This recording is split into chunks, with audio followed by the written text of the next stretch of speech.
Winter Olympics are underway in Beijing without any government officials in attendance from the United States, Canada, Britain, or Australia. The closing ceremony is about 2 weeks away on Sunday, February 20th. This half hour, we're discussing why it costs so much to host an Olympics and whether it's worth it. Let's bring in my next guest. Tom Tresser is one of the former organizers of No Games Chicago, a group that came together to stop Chicago's bid for the 2016 Games. Rio de Janeiro in Brazil was awarded hosting the Olympics that year. Tom, thank you so much for coming on with us. Well, thank you for bringing me on your program. So why was it so important for you as a citizen of Chicago to make sure the games did not come here? Well, it would have been the biggest thing to happen to the city since the fire of 1871. In terms of expense, in terms of the number of people to be impacted, the impact on the environment, and every single factor of budget, etc. And yet we had less discussion on that than we did if you were going to put a dog beach down on the coast somewhere. In other words, we were much more likely to talk about trivial things than something this big. And so it was an era of fear, and nobody dared poke holes or interrogate it. So I felt as a public-spirited citizen, somebody's got to look at this thing and find out, is it going to be good or bad for the people of Chicago? So take me through a little bit. What action did you take to stop the effort? Well, first we did deep research. And when I say we, I mean a small group of volunteers who formed this organization called No Games Chicago. So we were some activists, but we were also some teachers, a retired airline stewardess, a stay-at-home mom who wrote jingles for McDonald's, a very interesting crew of people. The first thing we wanted to know is what has happened in the past. Like, how does one find out something like that? Well, you go online. You look to the news sources, you make some calls, and with a few hours of research, we found out from the past how bad the Olympics served those host cities. It became clear that this was a city killer. And despite all the hype around it, this was not a good thing. And so we just started asking questions, and the more we asked, the more alarmed we got. So that was the first step, just educating ourselves. But in terms of going public, if you will, it was late January of 2009, and we did a public meeting at a local university and got about 300 people. So that's kind of our coming out party. We had a very good group of speakers. And it turns out that the organizing committee heard about this meeting, and they sent a mass email to their list saying, you all should show up and show the colors. In other words, make some noise for the games. And it turns out there was one guy in the back.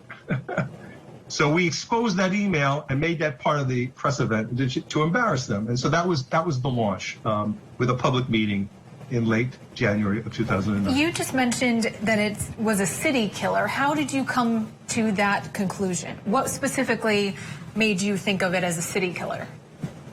Well, so now we're talking about this work that we're doing would be in late 2008 and early 2009. So the record before us at that time were the records of the Olympics from, say, Los Angeles, Atlanta, Australia, and a few other cities. And so by just getting that research, we could see the cost overruns, which was the first thing. So in other words, these programs are proposed to be such panaceas, like we're going to make money, we're going to have jobs, it'll be fantastic, and the cost will be minimum and there'll be no risk. That's the kind of language you hear.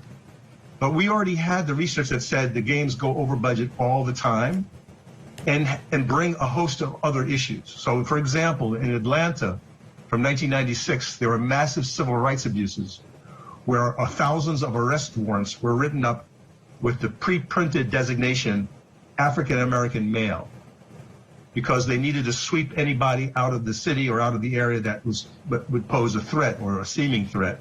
So it was a massive civil rights violation. We talked to organizers from Atlanta who talked about how the homeless people were swept up. So these are the kinds of things that we're getting under our belt. Plus academic research, there's been quite a lot done, on, say, the impacts of tourism. And strangely, we found that tourism actually dips after the games. And that sounds weird, but it turns out that when people are making plans to visit a city or a country and they're going to stay a week or whatever, and then they learn that the Olympics are going to happen in that place, they cancel. And they don't want to be anywhere near it. And that depression, strangely, lasts for a while.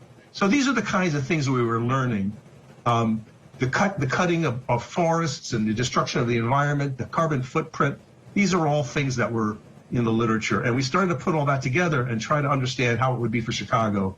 And we realized this would be a disaster here. Well, we're 6 years past 2016 now, so we have the benefit of hindsight, right? Rio hosted in 2016 and spent almost $14 billion, 300% more than it projected. Does that validate your efforts then? Oh, my goodness. So first I should tell you that we got no love here from the city. We were persona non grata. We were not liked by a lot of people because Mayor Daley, who's running the city, was a sort of a bully. And he had sort of gotten all the civic architecture here behind him. And so we were completely alone. We had very, very few, if any, allies. We were operating out of an apartment with no budget. And so gradually we got our story told. We were able to insert our message over time because it became such a scandal. But after the games were lost, they try to rewrite the history books and say, why did we lose the games? And they didn't bring us into the picture. So now you're talking 10 years later. This is now 2016. And you had this kind of backward looking that you're speaking about. And all of a sudden, the papers that were editorializing for the games were saying things like, woo, we dodged a cannonball. We dodged our funeral. Can you imagine if we'd gotten the games? So this is editorializing in 2016, and we said, wait a minute, we did imagine it. Okay, so let me jump in here then. What do you think would be a better use of money for a city like Chicago? Oh, goodness gracious.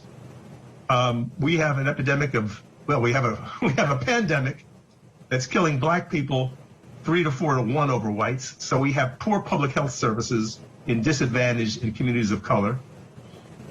We need to employ our young people. We don't have nurses in our public schools.